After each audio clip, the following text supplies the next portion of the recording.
Pagbasa mula sa aklat ni Propeta Oseas.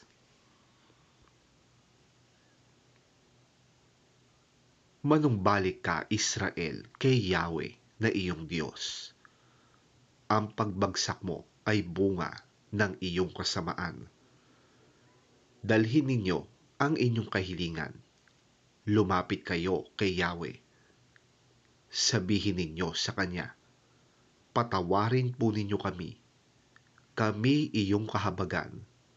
Kami iyong tanggapin. Maghahandog kami sa iyo ng pagpupuri.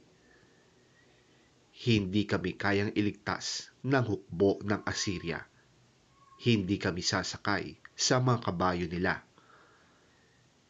Hindi na namin tatawaging Diyos ang mga ginawa ng aming kamay. Sa iyo lamang nakakasumpong ng awa ang mga ulila. Sabi ni Yahweh, pagagalingin ko na sila sa kanilang kataksilan. Mamahalin ko na sila ng walang katapusan, sapagkat napawi na ang galit ko sa kanila. Ako'y matutulad sa hamog na magpapasariwa sa Israel. Mamumulaklak siyang gaya ng liryo at mag-uugat din siyang tulad ng cedar. Kanyang mga sanga ay darami. Gaganda siyang tulad ng puno ng olibo at hahalimuyak gaya ng kagubatan ng Lebanon.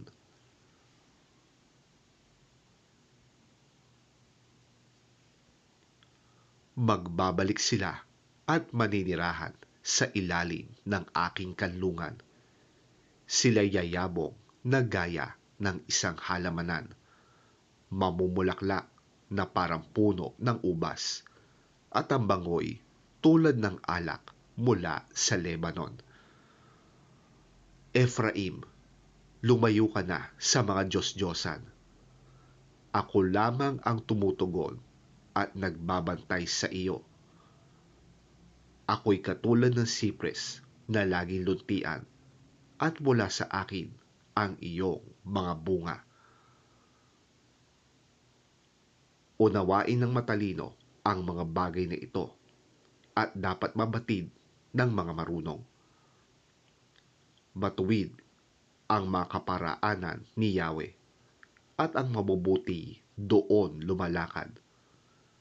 Ngunit nadarapa ang mga masuwayin.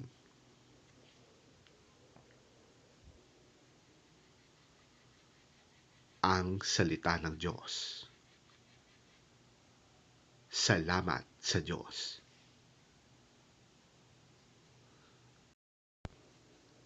Ang mabuting balita ng Panginoon ayon kay San Marcos. Papuri sa iyo, Panginoon.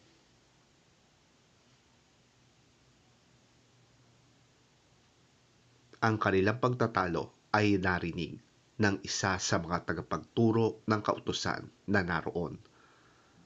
Nakita niyang mahusay ang pagkasagot ni Jesus sa mga Saduseyo, kaya siya naman ang lumapit upang magtanong. Alin po ba ang pinakamahalagang utos? Sumagot si Jesus, ito ang pinakamahalagang utos. Pakinggan mo, Israel, ang Panginoon nating Diyos, ang tanging Panginoon. Ibigin mo ang Panginoon mong Diyos ng buong puso, buong kaluluwa, buong pag-iisip, at buong lakas. Ito naman ang pangalawa, ibigin mo ang iyong kapwa, gaya ng pag-ibig mo sa iyong sarili. Wala nang ibang utos na hihigit pa sa mga ito.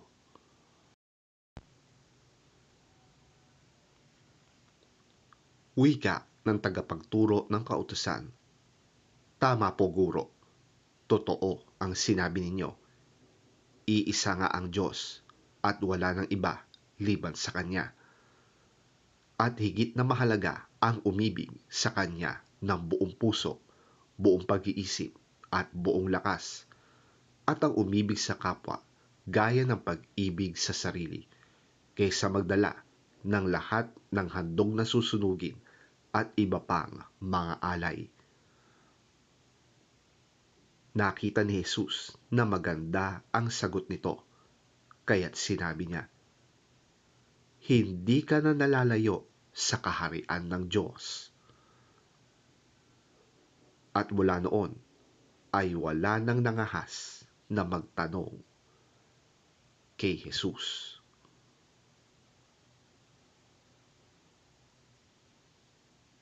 Ang mabuting balita ng ating Panginoon. Pinupuri ka namin, Panginoong Hesukristo.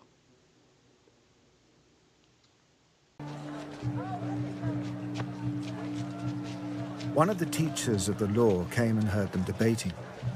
Noticing that Jesus had given them a good answer, he asked him, "Of all the commandments, which is the most important?" "The most important one," answered Jesus, "is this: Hear, O Israel, the Lord our God. The Lord is one. Love the Lord your God with all your heart, and with all your soul, and with all your mind, and with all your strength. The second is this: love your neighbor as yourself. There is no commandment greater than these." "Well said, teacher," the man replied. "You are right in saying that God is one, and there is no other but him. To love him with all your heart, with all your understanding, and with all your strength, and to love your neighbor as yourself is more important than all burnt offerings and sacrifices." When Jesus saw that he had answered wisely, he said to him, "You are not far from the kingdom of God."